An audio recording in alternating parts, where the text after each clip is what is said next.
Hey, Energy Physio on episode 3 of the Ultimate Guide to Sports Med. In the last video, we went through the workflow of injury to back to your normal, and we kind of saw some flaws in that, started to fill in some gaps on maybe what's missing from our train of thought on how we return to sport after an injury. One of those being how we deal with pain after an injury and what that should look like. And so in the workflow, it recommends your home treatment being the RICE method, which is rest, ice, compression, elevation. And about 2 years ago, Dr. Gabe Merkin, who created the RICE method, actually withdrew his own method because what we're starting to see is evidence stacking up against some of these common wisdoms and conventional treatments that we've been doing kind of broad spectrum and widespread.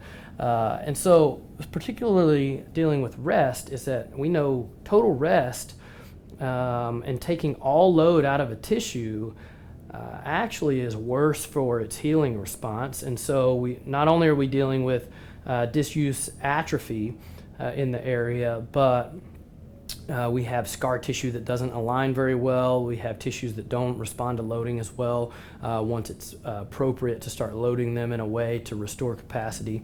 And so what we have found is that actually something I call logical loading, which is a loading that doesn't go beyond what the tissue can handle. It doesn't create pain, it doesn't create more damage, but actually moves the limb in a way that creates stress in the tissue to help it heal correctly. We're finding that this is really beneficial for healing tissues to help realign the scar tissue in a way that's correct, and actually once this tissue is done healing, looks a lot more like normal tissue than when we don't load the tissue at all. The next one is ice, and so when you ice, you also have to do total rest, and so there's a double whammy there. But what we're seeing now is that anything that decreases inflammation is going to slow our healing response down. And we've got good research on this, particularly around bone healing and the use of non-steroidal anti-inflammatories. So it turns out that bones heal the same way. They have the same inflammatory response and cascade of events as a bruise or a cut on your skin. So really this is kind of covers the spectrum of injury and how the body heals, in that if we reduce inflammation, then we're potentially going to drag out our healing times, and our inflammatory response is going to take much longer. So the body's pretty smart. It's going to send what it needs to an injured area. It's going to send exactly what it needs, and if we slow that process down, the process is still going to happen completely, just going to take a longer amount of time. The other big thing around ice is that the research really sucks.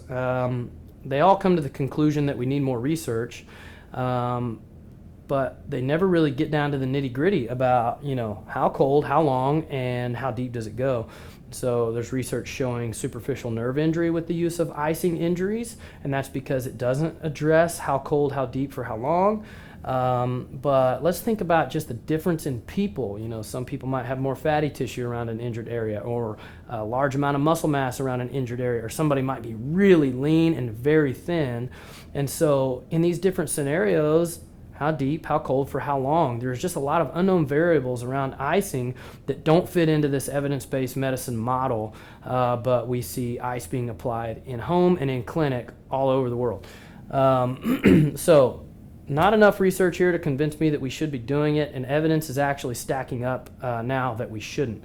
And then a small case for compression is that, yes, we know creating a pressure gradient in a limb can help move fluid out of the limb, but it doesn't put it in the lymphatic system, which is what clears it.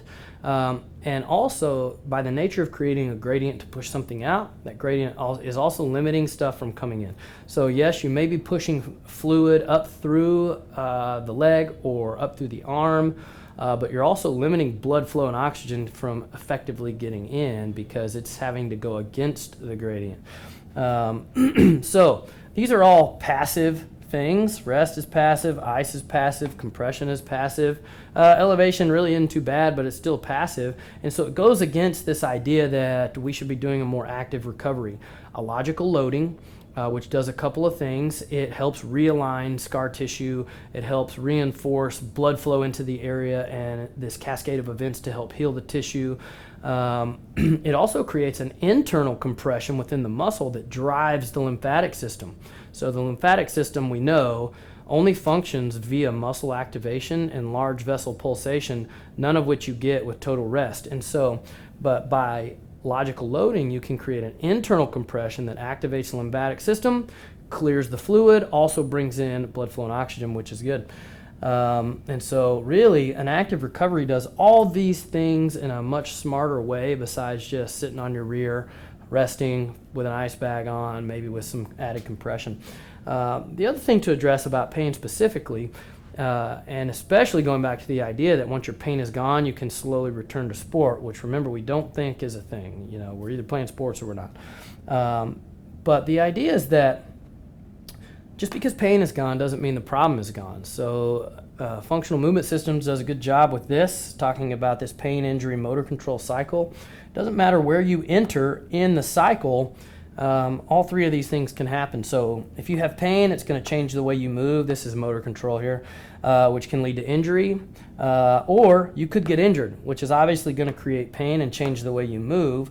Or you could have just a decrease in motor control, like maybe you slept in a bed that wasn't yours, or you slept really poorly, or you traveled on a bus for 10 hours to your sporting event, and now your motor control has changed.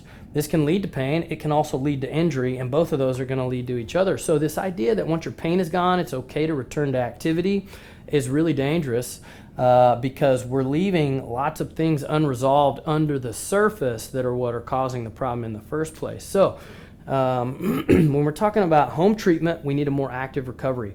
That looks like moving the limb in a way that is pain-free, but is kind of stressing the tissue a little bit. We don't need to do ice. There are plenty of other things you can do for pain. Movement helps with pain. I do want to give a shout out to Dr. Eddie Joe. He created a good infographic that Excellence in Motion Rehab posted, and that's where I found it. And it's this idea that movement is medicine and motion is lotion. This infographic particularly dealt with diabetics, and that movement creates the same response in the body that metformin creates when you take that prescribed medication for diabetes. And that's not to say that this is exactly what we're talking about, but the idea is that movement creates a physiologic response in the body. And so movement truly is medicine, and we've got to get away from these passive things. We've got to get away from the idea that we can just take things and cover up our pain and then everything's going to go away. And we've got to dive into a better active rehab strategy that helps us heal and return our tissues to the highest quality post-injury, but that we also have to be dealing with what's going on at the surface, because remember, your normal, whatever that is for you, wasn't adequate enough. That's why you got injured in the first place. So we got to make a better you. We got to get you out of pain. We got to solve some of the underlying things that are what got you injured in the first place and rebuild you in a way where when you return to sport, it is exactly that. You can return and play and dominate with no risk or fear of being re-injured or having that same injury come back. So stay tuned. We're going to talk about treatment options and what prevention should really look like. We'll see you next time.